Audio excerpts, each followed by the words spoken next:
जय हिंद दोस्तों। आज के वीडियो में हम आपको सहसंजक एवं आसंजक बल के बारे में बताएंगे। तो सहसंजक आसंजक बल के बारे में बताने से पहले मैं आपको बता दूं कि संसार के चाहे जो भी पदार्थ हो, चाहे ठोस हो, चाहे द्रव हो, चाहे गैस हो, उनके अणुओं के बीच आकर्षण बल जब लगता है तो उसी आकर्षण बल को अंतरा अणुक आकर्षण बल कहते हैं, इंटरमॉलिक्यूलर फोर्स कहते हैं। अंतरा अणुक आकर्षण बल, अंतरा अणुक आकर्षण बल ये स्पेशली दो प्रकार का होता है, एक सहसंजक और एक आसंजक।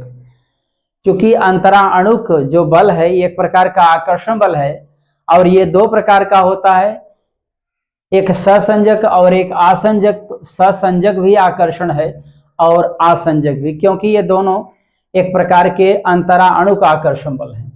तो चलिए जानते हैं कि सहसंजक बल एवं आसंजक बल क्या होता है। तो सबसे पहले हम आपको सहसंजक बल के बारे में बताएंगे। सहसंजक बल, सहसंजक बल, आप ध्यान देंगे सहसंजक बल किसे कहते हैं। इसकी परिभाषा में यह बताया गया है कि समान पदार्थों के कणों के बीच, अथवा अगर एक ही पदार्थ है तो उसके अंदर जो कण होंगे एक ही टाइप के होंगे, एक ही प्रकार के होंगे अथवा समान प्रकार के होंगे, और समान प्रकार के कणों के बीच जब आकर्षण बल लगता है तो उसे हम सहसंजक अंतरा अणुक आकर्षण बल कहते हैं। मतलब सहसंजक बल भी एक प्रकार का अंतराणुक आकर्षण बल है। चलिए यहाँ पे समझ लीजिए आप। जैसे मैं यहाँ पर शुद्ध पानी लिया हूं और पानी में केवल पानी के अणु हैं, तो आप महसूस कर सकते हैं इसमें किसी प्रकार की अशुद्धि तो है नहीं। तो और एक बात आपको बता दें कि इस बर्तन में जो पानी के अणु हैं, अथवा हम ठोस द्रव, ठोस गैस, किसी के बारे में बात कर सकते हैं, शुद्ध लेना है आपको। अब इसमें क्या है कि पानी के अणु एक निश्चित सीमा के अंदर बंद रहेंगे और उसी के अंदर इनका अनियमित दिशाओं में गति होता रहेगा। तो पानी के अणु एक दूसरे के पास तो आएंगे, पक्का है। अगर एक दूसरे के पास आएंगे तो इनके बीच आकर्षण बल लगेगा। क्योंकि पानी के ही अणुओं के बीच आकर्षण बल लग रहा है, एक ही प्रकार के अणुओं के बीच या कणों के बीच आकर्षण बल लग रहा है, इसलिए इस आकर्षण बल को हम लोग सहसंजक बल बोलते हैं। सहसंजक बल। अब जैसे मान लीजिए यहाँ मैंने ये मार्कर की जो स्याही है, यहाँ पर मैंने बहुत सारी स्याही लगा दिया। अब स्याही में तो स्याही के बहुत से कण होंगे। अगर एनालिसिस करके यानी विश्लेषण करके इसको देखें हम, इसमें बहुत सारे स्याही के कण होंगे। तो केवल स्याही के कण हैं, तो स्याही और स्याही के कण के बीच कौन सा आकर्षण बल लगाएंगे? सहसंजक बल लगेगा। सहसंजक बल। जैसे गैस के अणुओं की बात कर दें, जैसे मान लीजिए ऑक्सीजन का अणु है, या ऑक्सीजन का अणु है, वैसे तो इनके अणु काफी दूर दूर होते हैं, आपको पता ही है गैस के अणु काफी दूर दूर होते हैं, फिर भी इनके बीच आकर्षण बल जरूर लगता है। तो ये समान प्रकार के, अगर ये ऑक्सीजन का मॉलिक्यूल है और ये भी ऑक्सीजन का मॉलिक्यूल है, मतलब अणु है, तो इनके बीच जो आकर्षण बल लगेगा उसे हम सहसंजक बल बोलेंगे। तो आप सहसंजक बल में किसी भी प्रकार का एग्जाम्पल दे सकते हैं। सहसंजक बल में आप किसी भी प्रकार का एग्जाम्पल दे सकते हैं। अब हम आपको आसंजक बल के बारे में बताते हैं। आसंजक बल क्या होता है?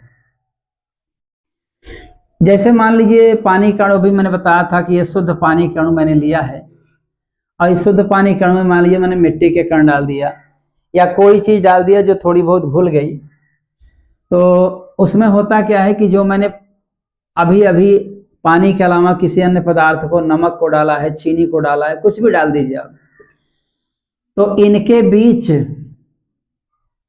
अब हम वास्तव में बात करें तो पानी और, जैसे नमक के अणु की बात करें, पानी और नमक के अणु के बीच क्योंकि डिफरेंट मॉलिक्यूल हो गए, एक पानी का अणु हो गया, एक नमक का अणु हो गया, तो इनके बीच जो आकर्षण बल लगेगा उसे हम आसंजक बल बोलते हैं। आसंजक बल में क्या होता है? डिफरेंट टाइप के कणों के बीच, अलग अलग कणों के बीच अलग अलग पदार्थों के कणों के बीच लगने वाले आकर्षण बल को हम लोग आसंजक बल कहते हैं, आसंजक बल कहते हैं।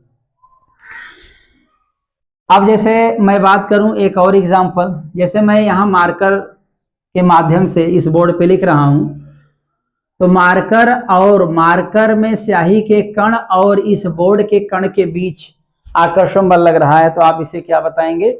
इसे बताएंगे, क्योंकि स्याही का कण अलग है और मार्कर का कण बोर्ड का कण अलग है, तो इसका मतलब ये हो गया कि इन दोनों के कणों के बीच डिफरेंट टाइप के हो गए ना, स्याही और ये बोर्ड के कणों के बीच यहाँ पर आसंजक बल लगेगा, क्योंकि अलग अलग पदार्थों के कण हो गए।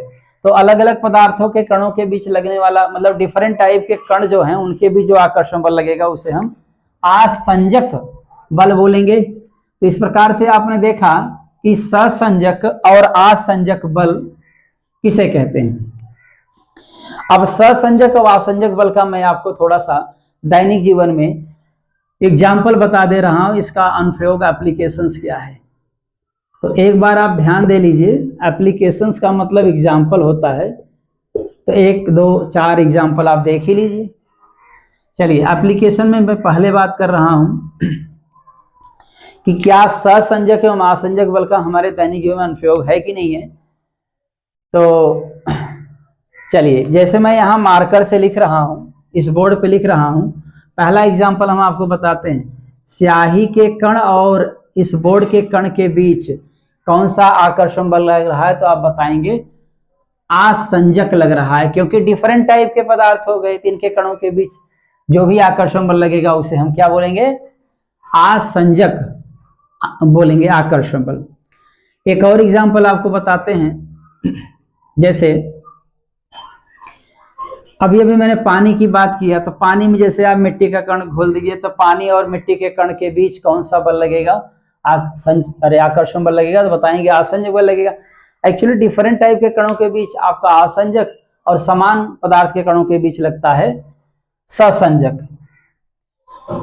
तो एक और एग्जाम्पल थोड़ा हम आपको बताते हैं, चलिए देखिएगा। एक अन्य एग्जाम्पल समझ लीजिए आप, थोड़ा सा इसको गहराई से समझेंगे, कुछ और बातें बताएंगे आपको इसमें बताएंगे कौन सा बल ज्यादा है, ससंजक या आसंजक ज्यादा। ये आप देखते रहिए, बहुत आसान है। जैसे मान लीजिए कि मैं यहाँ मार्कर से लिख रहा हूं बोर्ड पर, और ये स्याही के कण, ध्यान दीजिएगा, लिखते समय इस बोर्ड पर मैं मार्कर से लिख रहा हूं, तो लिखते समय स्याही का अणु मार्कर से निकल करके बोर्ड पे चिपक गया। ये भी हो सकता है कि ये बोर्ड का कण लिखते समय स्याही के अथवा मार्कर के लगी हुई स्याही के साथ भी चिपक सकता है। मतलब इस बोर्ड का कण भी इसके साथ चिपक सकता है, उसमें से निकल के इसमें आ सकता है, और इसका भी इसके साथ निकल के जा सकता है, जैसा कि यहाँ आप देख रहे हैं। तो आपको इसमें बताना क्या है कि कौन सा मतलब कि बल ज्यादा है, आकर्षण, कौन सा आकर्षण बल ज्यादा, ससंजक या आसंजक। अब आप खुद बता सकते हैं कि स्याही के इस रेड जो इंक है, स्याही है, इसके कणों के बीच ससंजक बल लग रहा है, और बोर्ड के व्यक्तिगत कणों के बीच भी ससंजक लग रहा है। लेकिन इसके और इसके दोनों के बीच, बोर्ड और इस मार्कर की स्याही के कणों के बीच आसंजक लग रहा है। तो आप बता सकते हैं कि कौन सा ज्यादा है। जैसे इसका कण इसमें चिपक गया, मतलब स्याही का खुद का ससंजक कम था, नहीं पकड़ पाया इसको, जिसके कारण से ये निकल के चिपक गया। तो बोर्ड और इस स्याही के, मार्कर की स्याही के कणों के बीच लगने वाला आसंजक बल ज्यादा है, अधिक है, खुद के स्याही के कणों के बीच लगने वाले ससंजक बल से। अगर ये ज्यादा होता तो निश्चित रूप से इसका कण कभी इससे न चिपकता, इसके कण को खींच लेता, इसका कण इससे चिपक जाता। तो आपको ध्यान देना यह है कि मैं क्या बोल रहा हूं, इसमें आपको बताना है कि कौन सा बल ज्यादा है, कौन सा कम है, ये समझना है आपको। तो स्याही के कणों के बीच लगने वाला जो आकर्षण बल है, जिसको ससंजक बल कहते हैं, स्याही के कण के बीच, क्योंकि एक ही पदार्थ के कण है इसलिए उनके बीच ससंजक बल लगेगा। स्याही और बोर्ड के बीच लगने वाला जो आसंजक है, आसंजक ही लगेगा, इसके और इसके बीच आसंजक लगेगा, बोर्ड और स्याही के बीच आसंजक लगेगा। तो इन दोनों के बीच लगने वाला आसंजक स्याही के कण के बीच लगने वाले सहसंजक से अधिक है, इसीलिए इसका कण जाकर वहां चिपक गया। एक और एग्जांपल आपको समझाते हैं, समझ लीजिए। जैसे आपने एक बर्तन लिया कांच का और इसमें आपने पानी ले लिया, साफ पानी, शुद्ध पानी ले लिया। आप कभी महसूस करिए,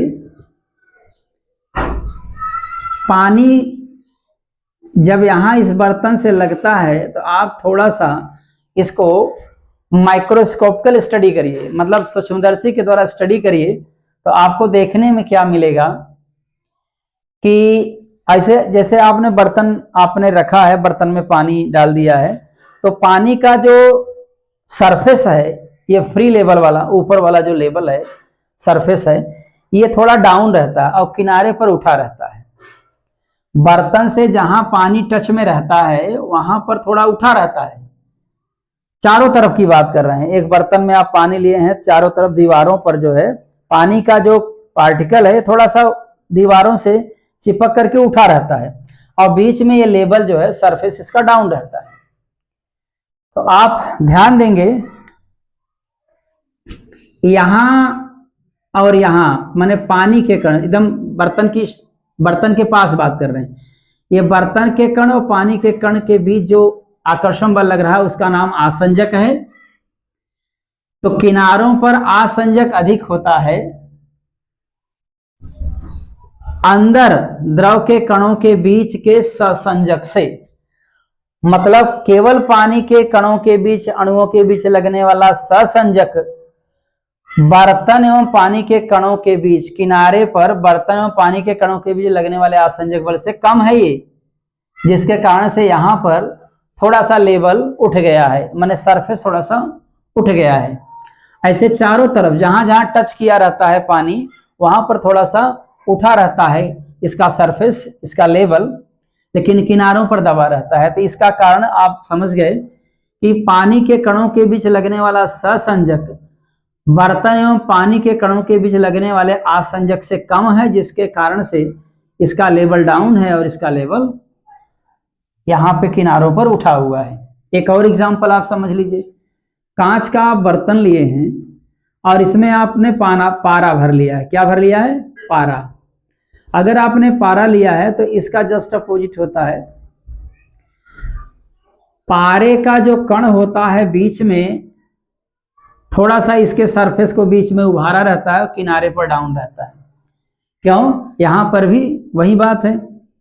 यहां देखिए, जहां पर कांच का जो बर्तन है और पारे का जो कण है एक दूसरे को टच किया है, किनारे पर जहां जहां बर्तन को टच किया वहां पे बात चल रही है, यहां थोड़ा डाउन रहता है। इसका मतलब यहां पर लगने वाला, इन दोनों के बीच लगने वाला आसंजक कम है, इस पारे के कण के बीच या पदार्थ के बीच लगने वाले, ये तो समान प्रकार के पदार्थ हैं, इनके बीच आसंजक लगेगा, तो इसका आसंजक ज्यादा है, इसका सहसंजक ज्यादा है इन दोनों के आसंजक से। मतलब पारे के कणों के बीच लगने वाला जो सहसंजक है ये अधिक है, कांच के बर्तन और पारे के कण के बीच लगने वाले आसंजक से अधिक है, जिसके कारण से जो है बीच में उभरा हुआ है सरफेस और किनारे पर दबा हुआ है। तो आपने देखा कि किस प्रकार से यहां पर ये पानी और कांच का बर्तन है और ये पारा और कांच का बर्तन है। इसमें पानी भरा हुआ है H2O और इसमें भरा है पारा Hg, और ये दोनों कांच के बर्तन हैं।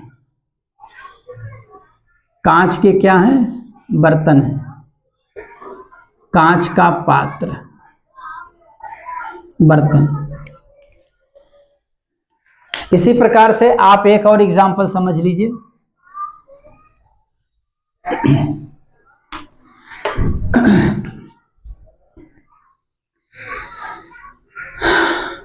जैसे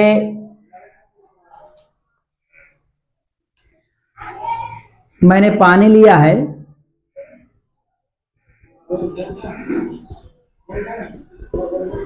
और इस पानी में मैंने बाल इसमें डाल दिया है। इसमें बाल डाल दिया है। तो आप पानी के कणों के बीच आसंजक लग रहा है, पानी और बाल के बीच, पानी के कणों के बीच सहसंजक लग रहा है और पानी और बाल के बीच क्या लग रहा है? आसंजक लग रहा है। फिर से सुन लीजिए, पानी के कणों के बीच, केवल पानी के कणों के बीच सहसंजक और पानी और बाल के कणों के बीच आसंजक लग रहा है। अगर आप इस बाल को निकालते हैं, कल्पना करिए, अगर इस बाल को आप बाहर निकालते हैं, पानी के बाहर निकालते हैं, तो आप देखेंगे कि पानी के कण इस बाल से चिपके रहते हैं। तो यहां आपको क्या लग रहा है? इसमें से निकालते समय किसका, कौन सा बल ज्यादा है, सहसंजक या आसंजक? अगर पानी के कणों के बीच का सहसंजक ज्यादा होता तो बाल को तोड़ देता, लेकिन बाल और पानी के कणों के बीच आसंजक अधिक है, इसलिए निकालते समय पानी के कण यहां चिपक गए। इस प्रकार से मैंने आपको सहसंजक एवं आसंजक बल के बारे में बताया। उम्मीद करते हैं दोस्तों ये वीडियो आपको पसंद आया होगा। अगले वीडियो में आपसे फिर मिलेंगे, तब तक के लिए धन्यवाद।